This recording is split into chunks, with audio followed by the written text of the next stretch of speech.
Vamos estudar a palavra de Deus nessa noite, baseado em Lucas 19, versículos de 1 a 10.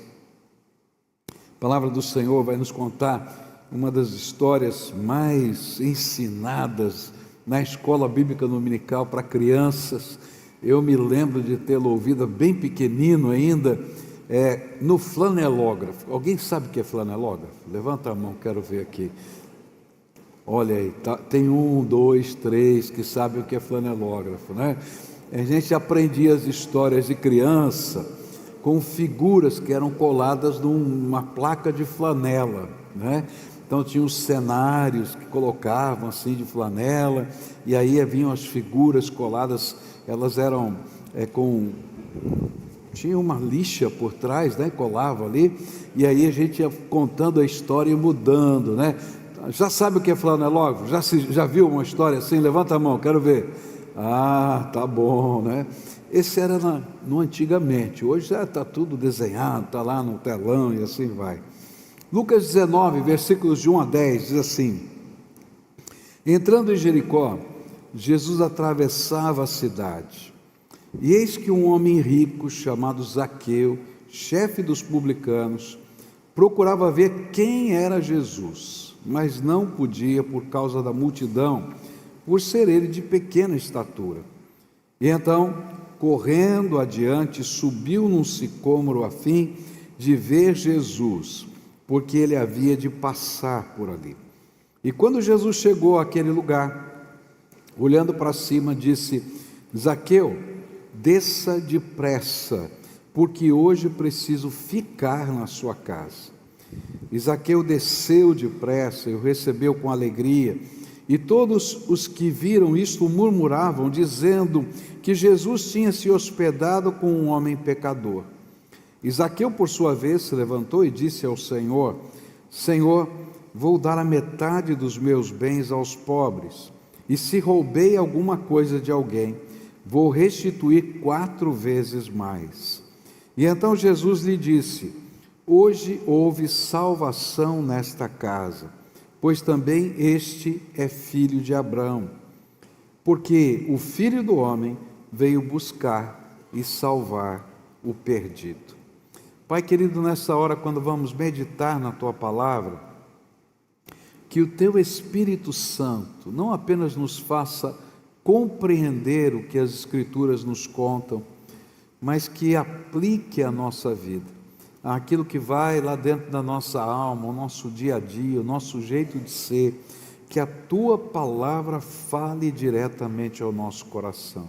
Precisamos do Senhor. E agora, Senhor, quero orar pela vida do Orlando, Senhor, que comece esse tratamento, Senhor, que o Senhor ponha a Tua mão de poder sobre ele. Nós cremos que o Senhor é o Deus da cura, o Deus da misericórdia, o Deus da graça. Então marca essa vida com a Tua glória, Pai.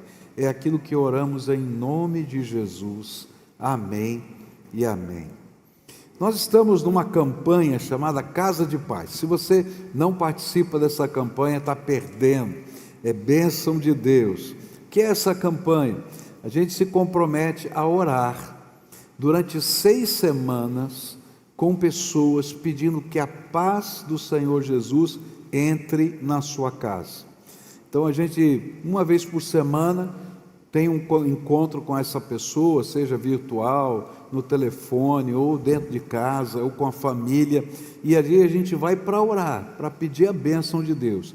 A gente estuda rapidamente um dos encontros de Jesus com alguém, e o que aconteceu com esse encontro, e depois a gente ora pela paz do Senhor naquela casa. E a gente desafia: olha, você tem motivos de oração? Vamos lá, dá para mim aqui, porque Deus é poderoso, nós cremos na intervenção de Deus, e Deus tem usado essa ferramenta para abençoar muita gente. E por isso, decidi que durante esse período nós vamos estudar uma série de episódios dos evangelhos que nos conta o que acontece quando Jesus vai a uma casa. Então, cada um dos episódios que a gente vai estudar nas próximas semanas é justamente isso: Jesus indo na casa de alguém e o que acontece quando Jesus chega nessa casa. E o episódio de hoje é a conversão de Zaqueu.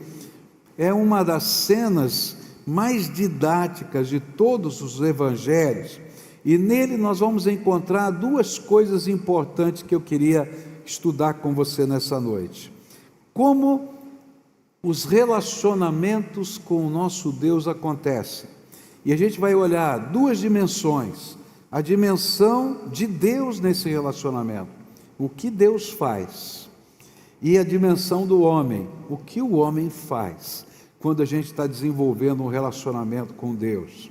E a gente vai estar aqui olhando para essas duas dimensões. Vamos começar primeiro com a dimensão de Deus.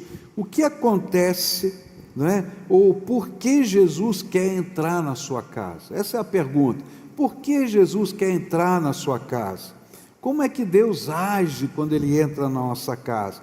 E a resposta a essa pergunta, por que Jesus quer entrar na sua casa, está no versículo 10 desse texto. Ele diz assim: porque o Filho do Homem veio buscar e salvar o perdido. Vamos ler juntos aí? Porque o Filho do Homem veio buscar e salvar o perdido. Então, o que significa isso? O que a Bíblia está dizendo é que parte da missão de Jesus é buscar o perdido. E para a gente entender o que isso significa, a gente precisa entender o que é perdido. O que significa perdido? Você já perdeu alguma coisa na sua casa? Duvido que ninguém tenha perdido, não é? Um tempo atrás, a minha mulher perdeu um caderninho de oração dela. Agora é sua vez, vai ficar para você. Ela perdeu um caderninho de oração. E ela disse assim: não é possível, eu perdi meu caderninho de oração. Onde é que está o caderninho de oração? É o caderno dela, fazer as anotações dela, da sua leitura diária e tal, e assim por diante. Ela chegou para mim: alguém entrou aqui em casa e roubou meu caderninho de oração.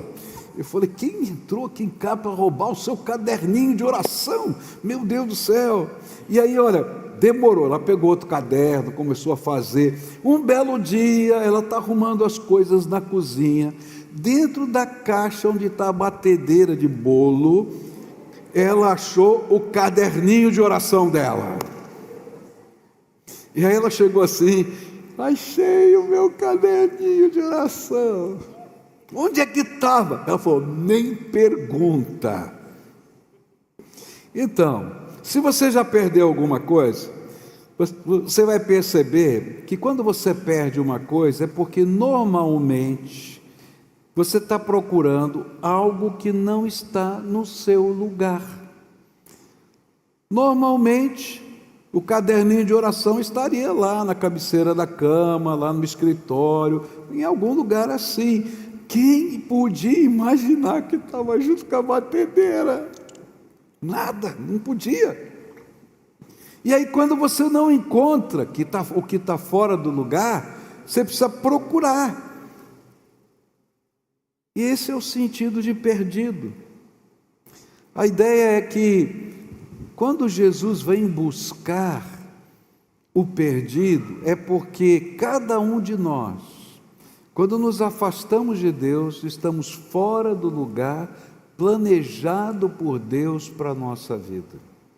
Deus tem um plano para a minha vida, Deus tem um plano para a sua vida, Ele tem um propósito para cada um de nós, e toda vez que eu estou fora do lugar desse propósito, eu me perdi em algum sentido da minha vida, e eu preciso ser encontrado, buscado e restaurado por Deus. É por isso que Jesus vai falar uma série de parábolas que antecedem a visita dele na casa de Zaqueu, para a gente poder entender essa dimensão. Ele vai contar a história de uma mulher que perdeu uma moeda, a dracma perdida, e naquela história ele diz que, olha, essa mulher perdeu algo muito valioso.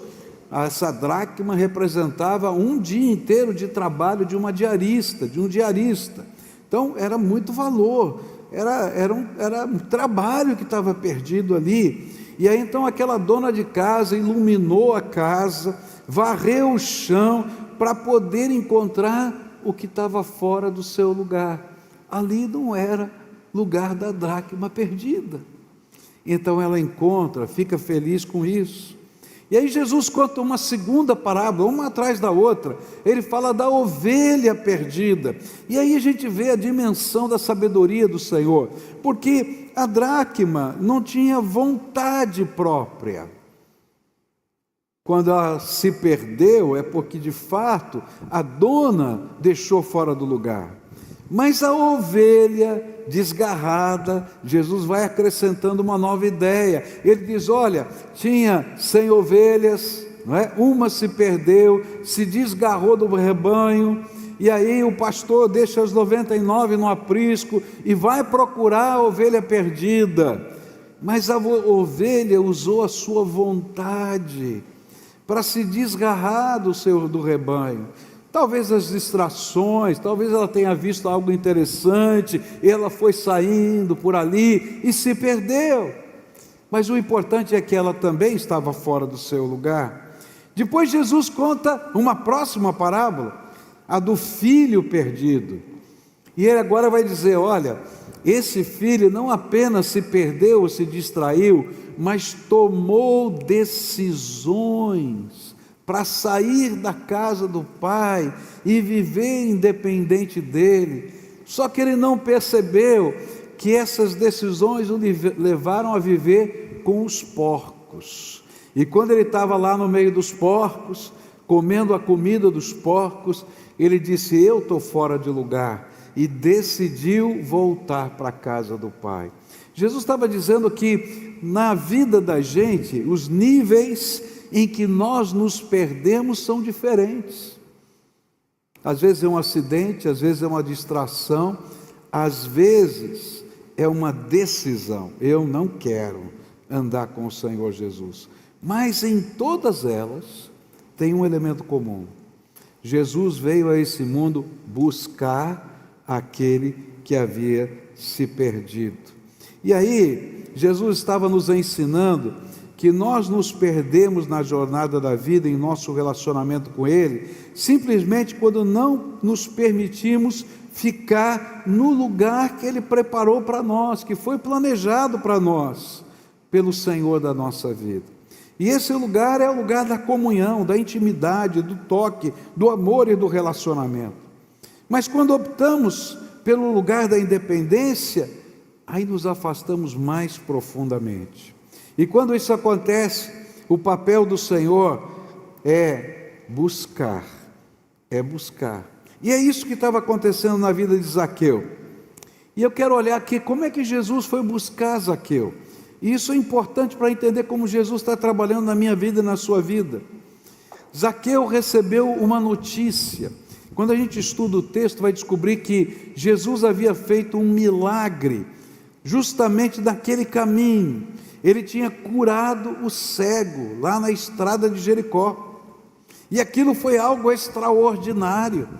E aquela notícia chegou lá na cidade, antes de Jesus chegar na cidade. E então a cidade inteira sabia: olha, aquele homem que fez aquele milagre com aquele cego que estava no meio do caminho, que estava gritando: Jesus, filho de Davi, tem misericórdia de mim, vai passar por aqui. E Zaqueu, que não era alguém temente a Deus, que não estava preocupado com isso, estava tremendamente curioso para saber quem era essa pessoa. E então ele vai correndo lá para encontrar, dar uma olhadinha, quem é esse cara extraordinário de que estão falando. E a notícia do milagre do cego de Jericó chegou nos ouvidos de Zaqueu como um sussurro sutil, algo que desperta curiosidade, algo que mexe no coração.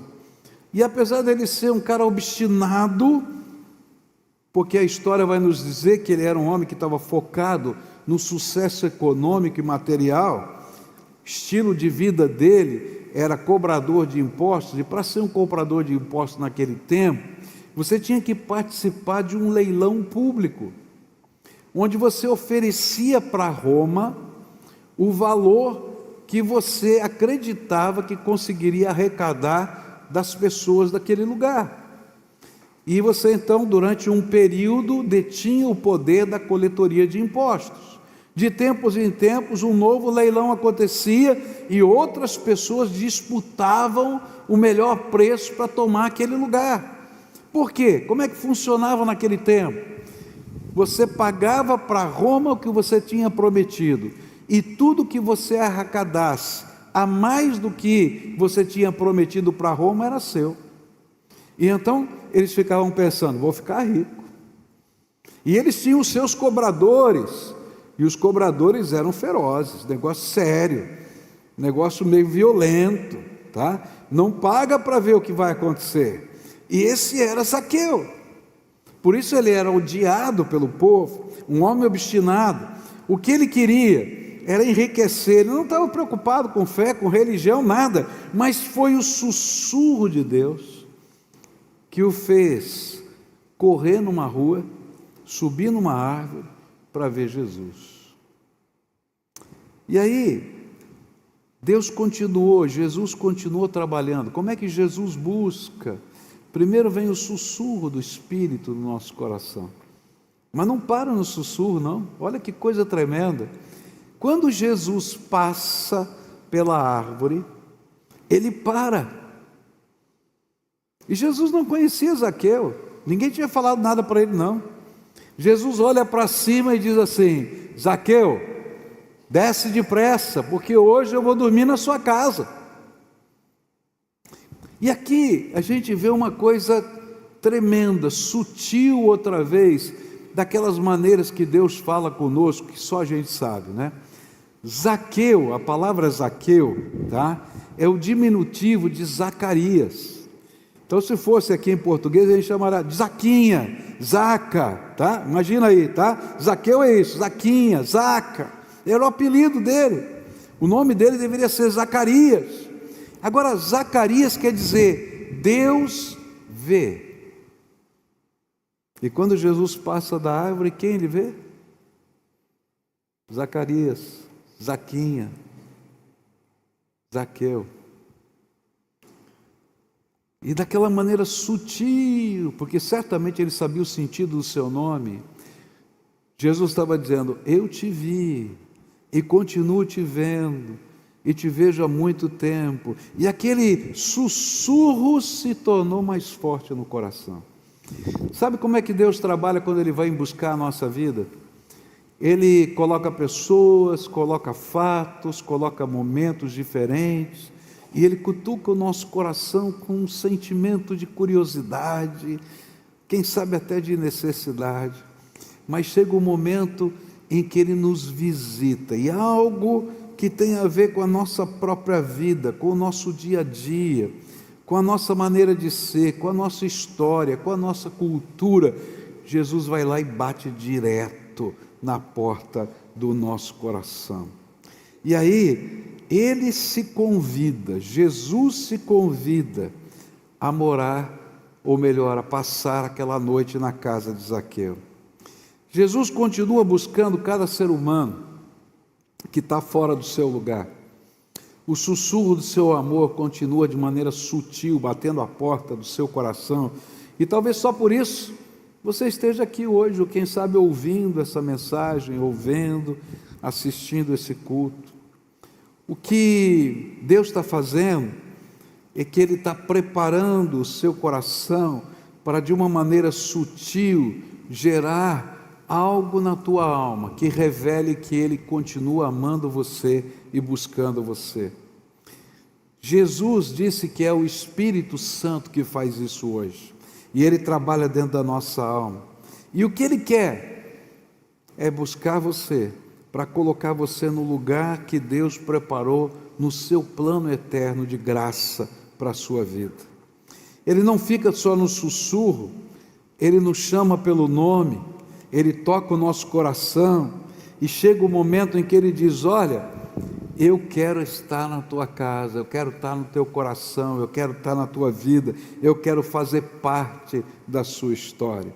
E se a gente for olhar aqui, a gente vai ver as maneiras inusitadas que Deus já fez isso na vida de cada um de nós aqui. Olha para a sua história, você vai ver alguma coisa parecida com isso. porque esse é o jeito de Deus, de Cristo, buscar. Eu estava lendo a história de uma senhora chamada Rosária Butterfield.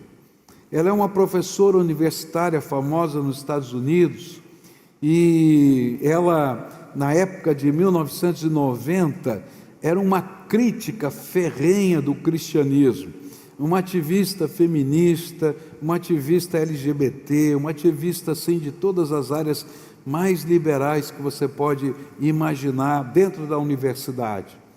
E um dia ela decidiu começar a ler a Bíblia, não porque ela queria ler a Bíblia, mas porque ela queria pesquisar como combater a Bíblia. E então ela pegou a Bíblia como uma matéria universitária e decidiu começar a ler o Novo Testamento. E começou pelo livro de Romanos, e no capítulo 1, ela logo vai encontrar a palavra de Deus falando para ela diretamente contra aquilo que ela acreditava ser algo indubitável, aquilo que ela acreditava sobre os vários movimentos que ela defendia. E aquilo começou a gerar um sentimento estranho dentro dela, e ela continuou lendo a Bíblia, e de repente aquele sussurro de Deus que veio na curiosidade para ler a Bíblia, para combatê-la, começou a se tornar um mover do Espírito no seu coração. E um dia ela leu lá João capítulo 7, 17, e ela entendeu que se ela estivesse disposta a obedecer, ela descobriria o sentido da verdade de Deus. E depois ela lê Romanos 10, que nós cantamos numa canção aqui agora há pouco, e ela confessa Jesus Cristo como Senhor. Se tu com a tua boca confessares, se no teu coração creres, e assim vai, e ela faz isso, e ela então se converte, lendo a Bíblia dentro da sua casa. E ela escreveu no seu testemunho, ela disse assim: a minha conversão foi um acidente de trem, tudo que eu conhecia desmoronou, e eu descobri que Cristo queria habitar na minha vida para sempre, exatamente como tinha acontecido com Zaqueu. Jesus faz isto porque buscar é parte da sua missão. A Bíblia inteira afirma isso. A Bíblia vai dizer algumas coisas assim muito estranhas. Vai dizer assim: olha, primeira coisa, não tem ninguém justo nessa terra. Quer saber de uma verdade? Olha para quem está do teu lado, assim, com um cara bem forte, e diz assim: pecador. Agora escuta a mesma coisa, porque você também é, e eu também. A Bíblia diz que não tem ninguém que não seja pecador. A Bíblia vai dizer ainda em Romanos 3, 10, não há justos nenhum sequer. E no 11, não há quem entenda e não há quem busque a Deus. Sabe, todo o movimento nosso de sentir a necessidade de buscar a Deus não é nosso, é porque o sussurro de Deus está falando ao nosso coração. Em 1 João 4,19 diz assim: nós o amamos porque Ele nos amou primeiro. Sabe, nós somos conquistados pelo amor de Jesus Cristo. E aí a gente vai entender o que significa buscar. Jesus, para nos buscar, um dia deixou o seu céu, deixou a sua glória, se esvaziou para caber na forma humana, só para que ele pudesse falar diretamente com o ser humano. Mas a segunda parte da missão de Deus, de Cristo na nossa vida, é mais impressionante ainda, porque o texto diz que Jesus veio buscar e o quê? Salvar. Mas o que significa salvar esse perdido? A Bíblia diz que nós nos perdemos porque os nossos pecados fazem separação entre nós e o nosso Deus. Olha só o que a Bíblia diz: mas as iniquidades de vocês fazem separação entre vocês e o seu Deus, e os pecados que vocês cometem o levam a esconder o seu rosto de vocês, para não ouvir os seus pedidos. Como é que a gente se perde? Eu não sou uma dracma, eu sou mais parecido com a ovelha ou com o filho pródigo. Eu escolho, eu decido. E são os nossos pecados, que a gente prefere vivê-los, que nos afastam de Deus. A Bíblia diz que o pior é que esses pecados que nos afastam de Deus têm um efeito espiritual na nossa vida. A Bíblia diz lá em Efésios 2, versículos de 1 a 3, e Ele lhes deu vida quando vocês estavam mortos em suas transgressões e pecados, nos quais vocês andaram noutro tempo, segundo o curso deste mundo, segundo o príncipe da potestade do ar, do espírito que agora atua nos filhos da desobediência. Entre eles também nós todos andamos no passado, segundo as inclinações da nossa carne, fazendo a vontade da carne e dos pensamentos, e éramos por natureza filhos da ira, como também os demais. Não percebemos que viver segundo as inclinações do nosso coração nos leva a estar andando segundo o jeitão de viver ditado pelo príncipe da potestade do ar, Satanás. Então os nossos pecados fazem separação, mas nos levam a estar debaixo da ação de Satanás. É isso que a Bíblia está dizendo. E aí nós nos tornamos aliados dos inimigos de Deus, que são os demônios. E a Bíblia vai dizer que, sem perceber, a gente se torna inimigo de Deus. E então nós precisamos ser salvos. Salvos do quê? Porque a Bíblia chama isso de morte espiritual. Esse separação é uma morte espiritual. A morte é um negócio estranho, né? Eu me lembro do dia que papai faleceu. E talvez essa foi, por ser a primeira morte assim de alguém mais chegado para mim, foi mais impressionante. Eu viajei cerca de 900 quilômetros para chegar lá para participar do funeral do meu pai. E quando cheguei, ele estava ainda na casa do meu irmão, porque ele faleceu na casa do meu irmão. Estava na sala. Estava lá a funerária, bem naquela hora que eu cheguei, estava lá a funerária arrumando para levar o corpo no caixão, para sair dali.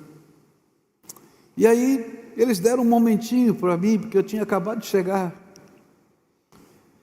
E eu, no ímpeto assim de filho, fui conversar com o pai. Não sei se você entende, né? Sabe, a gente chega junto assim, é estranho, a gente sabe que está morto, mas eu fui falar com meu pai. E eu me lembro que eu botei a mão na testa dele, e ali foi a primeira coisa estranha, ele estava gelado. Deu um negócio ruim.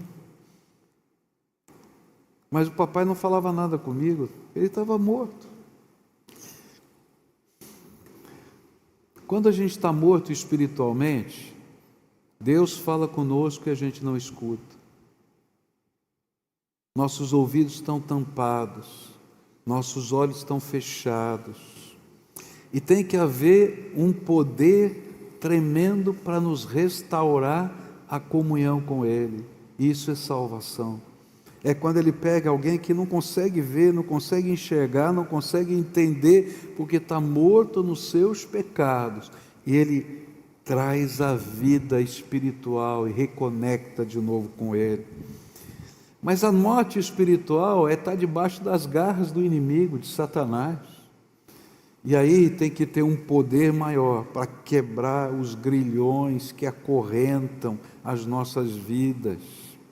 Isso não é mito, é realidade. Jesus vai lá e quebra os grilhões e nos dá salvação. E para Ele poder fazer isso, tem uma história linda. Foi por isso que Jesus veio a esse mundo. Ele se fez carne, esvaziou-se da sua glória para caber na forma humana. Depois Ele foi para a cruz, e na cruz Ele pagou a pena dos nossos pecados, porque a Bíblia diz: o salário do pecado é a morte, mas o dom gratuito de Deus é a vida eterna em Cristo Jesus. Ele foi lá e disse: Pai, eu vou pagar o preço desses pecados.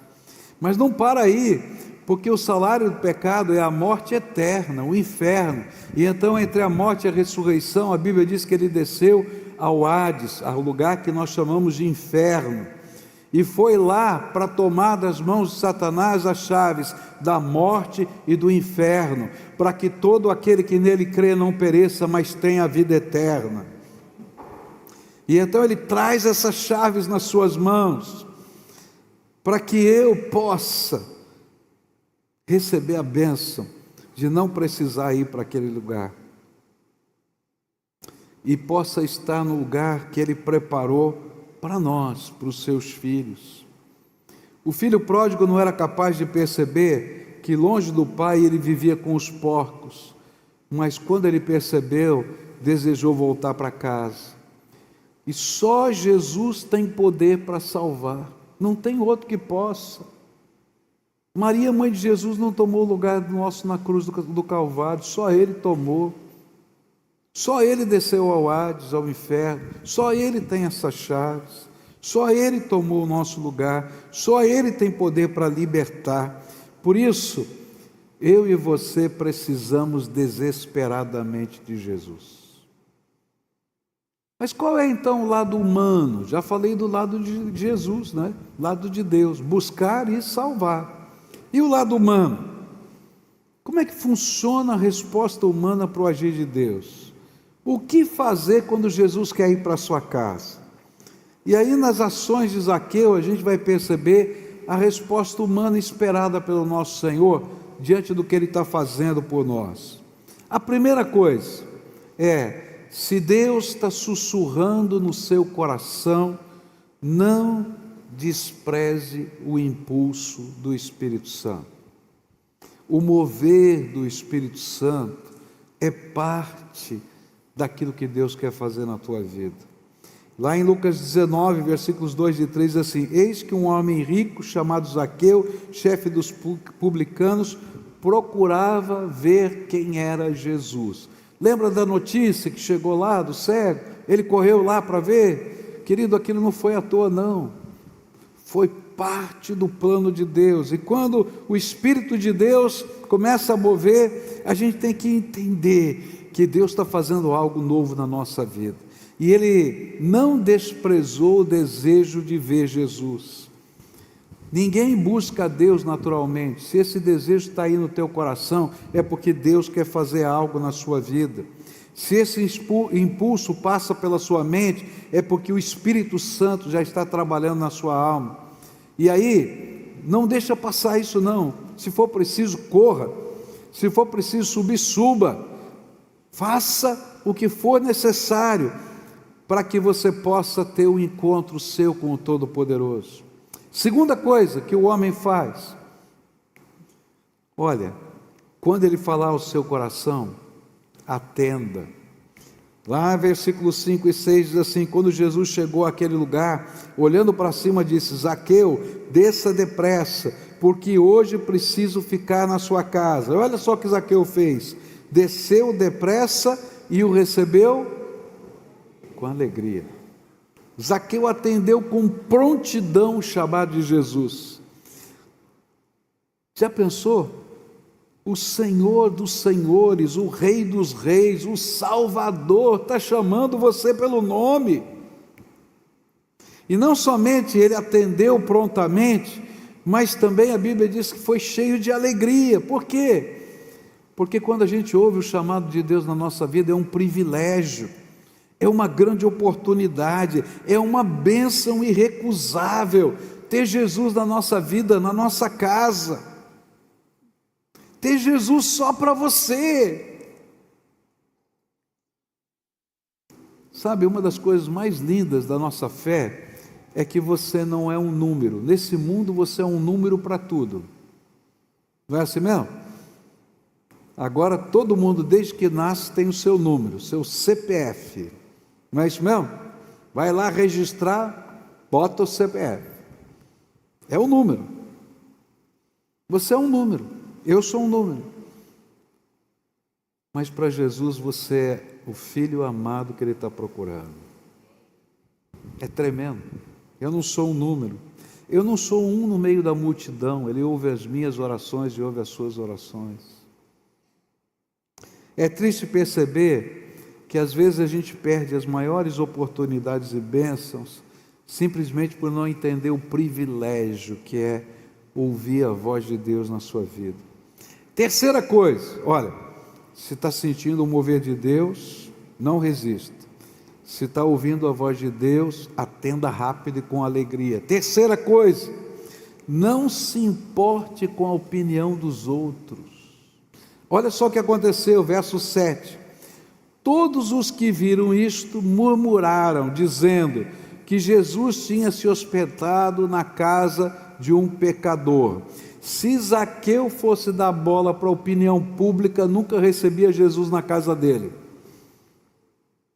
Meu querido, se você está dando bola para o que os outros estão pensando, os outros estão falando sobre a sua fé, você nunca vai andar com Jesus. Não presta atenção nisso, foca naquele que está falando com você, Ele é o Senhor da sua vida. Não se importe, não se preocupe com a opinião da multidão. Por quê? Porque se você se importar com a opinião da multidão, você vai perder a bênção. É triste ver quantas pessoas hoje não aceitam o convite do nosso Senhor, porque temem a opinião de pessoas que estão à sua volta. Se Jesus está falando com você, ouça a voz do Senhor hoje, pronto e acabou. É o Senhor do Eterno, Todo-Poderoso que está falando com você. Quarta e última coisa, tenha coragem de tomar as atitudes que forem mostradas pela fé ativa no seu coração. É interessante porque o texto vai dizer que Zaqueu, né? Zacarias é o nome dele, o Zaqueu é o diminutivo. Então, ele tomou algumas decisões estranhas que parecia que Jesus não estava falando sobre elas. Mas quando a gente começa a entender a história, a gente vai saber por que ele as tomou. Olha só o que diz a Bíblia.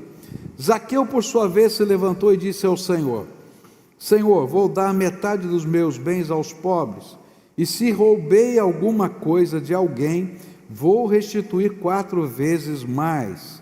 E então Jesus lhe disse: hoje houve salvação nesta casa, pois também este é filho de Abraão. O que está acontecendo aqui, a Bíblia chama de conversão. E a pergunta é, por que ele tomou essa atitude tão radical? Porque o foco da vida de Zaqueu, antes desse encontro com Jesus, era sucesso. Segunda medida dele de sucesso era poder.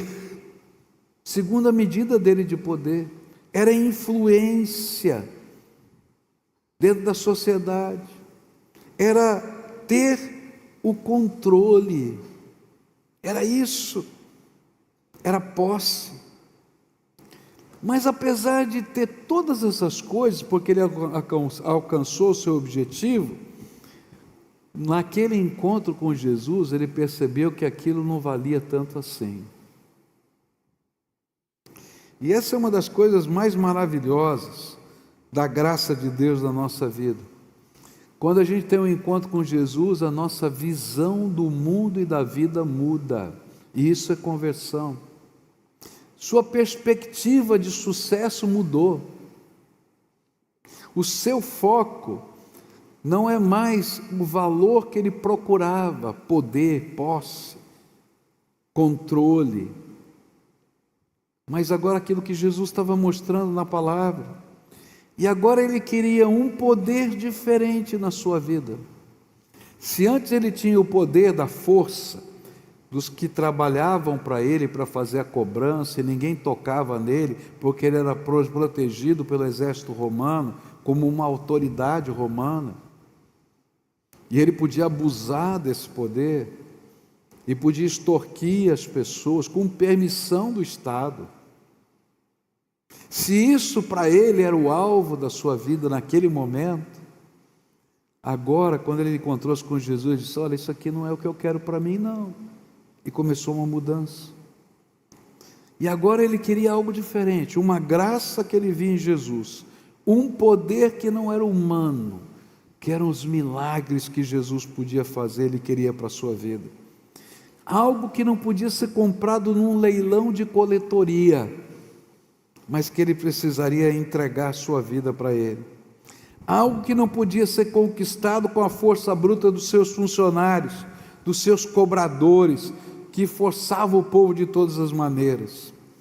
Eu vou fazer uma comparação aqui, muito pobre, tá? Pode estar tudo errado o que eu estou falando aqui. Foi o que eu achei de mais fácil para a gente entender o que estava acontecendo com Zaqueu.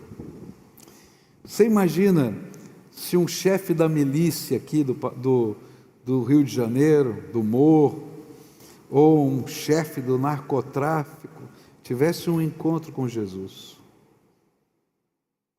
e ele olhasse quantos fuzis ele tem, quanta droga ele tem,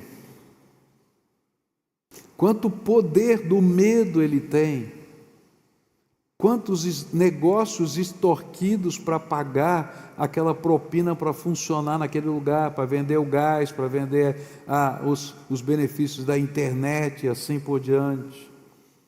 E de repente, naquele confronto com Jesus, ele dissesse assim: espera aí, é isso que eu quero para a minha vida? Eu sou o cara poderoso aqui da região, mas é isso que eu quero para a minha vida? E aí, nesse encontro com Jesus, ele pegasse as suas armas e botasse para queimar em praça pública. Está entendendo? Pegasse aquela droga e dissesse: chega disso. Pegasse aqueles negócios e dissesse assim: olha, toca aí a tua vida, não vou extorquir mais ninguém. Alguém olharia e dizia assim: esse cara é maluco, alguém vai tomar o ponto. Mas ele não estava preocupado mais com isso. Por quê? Porque ele teve uma conversão, os seus valores mudaram. Zaqueu fez o que fez porque ele entendeu que ele estava fora de lugar, e a sua conversão era mais do que palavra, choro, expressão de religiosidade, porque tem gente da milícia que pega a arma para o culto, com todo mundo armado, e diz assim: pastor, unja aí os nossos rifles que nós vamos para a guerra. Será que esse é o tipo de fé que Deus está procurando aqui?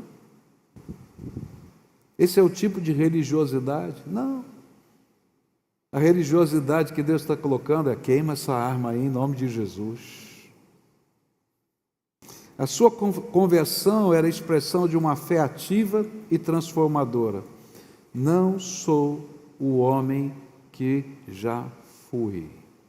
Isso é conversão. Isso me lembra a história de um homem chamado Nick Cruz. O livro da história da vida dele, não é? Foi publicado há muitos anos atrás em português, chamado Foge, Nick, Foge, né? Esse era o título, Foge, Nick, Foge.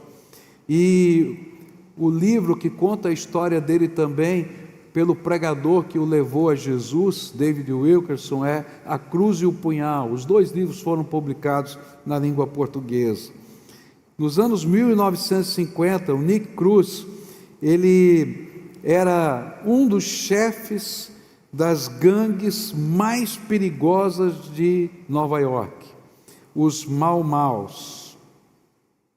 Ele era um jovem porto-riquenho que dominava uma região daquela cidade. E ele buscava a mesma coisa que Zaqueu buscava: poder, respeito, controle, até antes de encontrar Jesus. Tudo mudou na vida desse homem por causa de um pregador que pregava nas ruas de Nova York, chamado David Wilkerson. E era interessante porque esse pastor, David Wilkerson, não sabia como pregar para um bandido como aquele, para um chefão de gangue como aquele. Como é que se prega para um cara desse? Diz para mim. Difícil, né? E aí Deus colocou no coração dele uma palavra, na verdade uma frase, que toda vez que ele encontrava Nick Cruz nas ruas, ele falava para esse homem. Só que ele não sabia que esse era o sussurro do Espírito Santo no coração daquele homem. Ele dizia assim: Nick, Jesus ama você. Primeira vez que ele falou isso, aquele bandidão falou que esse cara é maluco. Segunda vez, Jesus ama você. Terceira vez, Jesus ama você. E a história é muito bonita. Tem um dia que esse homem decide entrar no lugar do culto e acabar com tudo. Mas aquele dia que ele decide lá, porque ele está tão irritado com esse Jesus ama você, é o dia que Jesus o derruba de joelhos no palco daquele lugar, confessando os seus pecados e recebendo Jesus como Senhor e Salvador da sua vida. Aquele homem abandona toda aquela vida, abandona o tráfico, abandona o controle da gangue, algo que era impossível, porque você só sai de uma gangue, naquele tempo você só saía de uma gangue se tivesse morto. E sabe o que aconteceu? Esse homem volta para as ruas agora, não mais como chefe da gangue, mas como missionário no meio daquele povo, dizendo: Jesus também ama você. É coisa de doido, mas é verdade. É interessante porque no testemunho dele no livro, ele diz assim: não sou mais o homem que já fui. Jesus Cristo entrou na minha vida e me deu coragem para viver de um jeito totalmente novo. E assim como aconteceu com o Nick Cruz, aconteceu com Zaqueu. E aconteceu com outros que estão aqui. É que a verdadeira conversão é mais do que palavras ou lágrimas. É uma fé ativa que transforma atitudes e escolhas. E aí Jesus começa a trabalhar na nossa vida. O que nós aprendemos hoje é que a parte de Jesus já está completamente feita. Jesus veio buscar e salvar o que se havia perdido. Ele continua buscando eu e você. Às vezes eu sou a ovelhinha desgarrada. Eu acho tremendo isso, porque todos nós em algum momento nos rebelamos contra Deus, não é verdade? Fala a verdade. A gente fica meio duro, a gente acha que sabe muito, que pode muita coisa. E aí quando a gente vê, a gente está todo esfolado pela vida, dando trombada, machucado, quebrado. Mas eu acho tremendo porque a graça de nosso Senhor Jesus Cristo não nos abandona. Ele vai buscar a gente, onde a gente está, e tem misericórdia da gente. A parte de Jesus está feita, Ele continua nos buscando, e Ele é o único que tem poder para salvar. Não existe outro. Mas e a nossa parte? Você está fazendo? Se hoje o mover do Espírito Santo está aí batendo no teu coração, entenda, é o sopro do Espírito, é o sussurro de Deus que está agindo na tua vida. Se de alguma maneira hoje o Espírito Santo está confrontando você, porque às vezes a gente está ouvindo a palavra, não é? E a palavra bate de cheio com alguma coisa da nossa vida. Às vezes é uma frase, é como se Jesus estivesse chamando a gente pelo nome, de fato Ele está. Se Ele está fazendo isso, desce depressa e com alegria, porque Ele tem alguma coisa tremenda para a tua vida. Se você está vivendo esse momento e tem muitas vozes falando ao seu coração, chega de ouvir a multidão, não leva a nada, ouça a voz de Jesus, e quando Ele começar a mexer em áreas sensíveis da sua vida, tenha coragem de deixar Jesus ser o Senhor de todas as áreas. Nessa noite eu queria orar com você. A gente vai cantar daqui a pouquinho uma canção. Vem para cá o pessoal do louvor. É uma canção que eu gosto muito e que vai fazer parte dessa campanha que a gente está fazendo, Casa de Paz. Ela diz assim: entra na minha casa, entra na minha vida e faz um milagre em mim. Tá? Essa é a canção que a gente vai cantar, é uma oração. Entra na minha casa, entra na minha vida e faz um milagre em mim. Mas antes de cantar essa canção, eu quero orar essa oração com você. E talvez hoje o Espírito Santo esteja falando com ovelhinhas do aprisco do Senhor, mas que estão desgarradas. Lembra da história? 99 ficaram no aprisco, ele foi buscar uma que estava perdida. E talvez hoje o Senhor esteja trabalhando na sua vida, dizendo: é você, volta para o teu lugar certo, aqui é o teu lugar. Mas talvez tenham pessoas aqui hoje que sejam com aquele filho que está tentando tudo dessa vida e está vendo que não funciona. Talvez você tenha o que Zaqueu tenha: influência, poder, sabedoria, aplauso e crítica. Mas não era isso que preenchia o coração dele, ele precisava de algo mais. Só Jesus pode dar. Então nessa noite nós vamos orar juntos aqui, tá? Então se há alguém aqui a quem o Espírito Santo está falando, curva sua fronte agora, a gente vai orar. Curva sua fronte, busca a face de Deus. Se o Espírito de Deus está falando com você, eu quero orar por você hoje. Então só me sinalize por quem eu devo orar. Então se você é essa pessoa que Jesus está falando, dá um sinal aqui com a sua mão: pastor, pode orar por mim porque eu quero. Ora por mim, sim, eu quero. Graças a Deus, querida, já vi, graças a Deus. Pode baixar a sua mão. Tem mais alguém? Que o Espírito Santo, que Deus te abençoe, querido. Quero orar por você, quero orar por você. Tem mais alguém? Em nome de Jesus, levanta bem alto aí a sua mão. Lá na galeria tem alguém que Deus esteja falando aí? Sussurro de Deus está passando aí? Levanta bem alto a sua mão. Graças a Deus, filha, que Deus te abençoe. Quero orar por você agora. Graças a Deus, viu? Vamos orar juntos aqui. Graças a Deus, que Deus te abençoe. Então fica com a mão bem alta aí, como se estivesse pegando na mão de Jesus agora, tá? E a gente vai orar junto agora. Senhor Jesus, essas mãos estão erguidas para o céu, como quem segura na tua mão. E esse é o Espírito, Pai, esse é o desejo.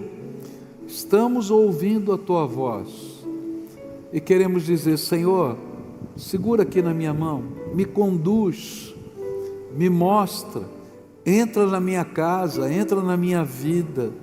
Quem precisa do teu milagre sou eu. Quem precisa ser encontrado sou eu. Quem precisa ser colocado no lugar que o Senhor preparou sou eu. Quem precisa da tua graça sou eu, Senhor Jesus. Então agora, visita-me com a tua graça, visita-me com o teu poder, visita-me, Senhor, com a tua força. E nessa hora eu quero te pedir, Senhor, se existem pressões, cadeias, envolvimentos que o inimigo tem aprisionado essas pessoas, nessa hora eu quero pedir, Pai, em nome de Jesus, o teu Filho, quebra as correntes agora, e que essas correntes sejam quebradas pelo poder do sangue de Jesus, e que haja um mover da tua graça, e que os olhos possam ser abertos, a visão alteada, para que eles percebam aquilo de bom que o Senhor preparou para eles. Visita, Senhor, e abençoa. É aquilo que eu oro em nome de Jesus. Abençoa, Senhor, abençoa, abençoa. É aquilo que oramos no teu nome. Amém e amém. Fica de pé agora.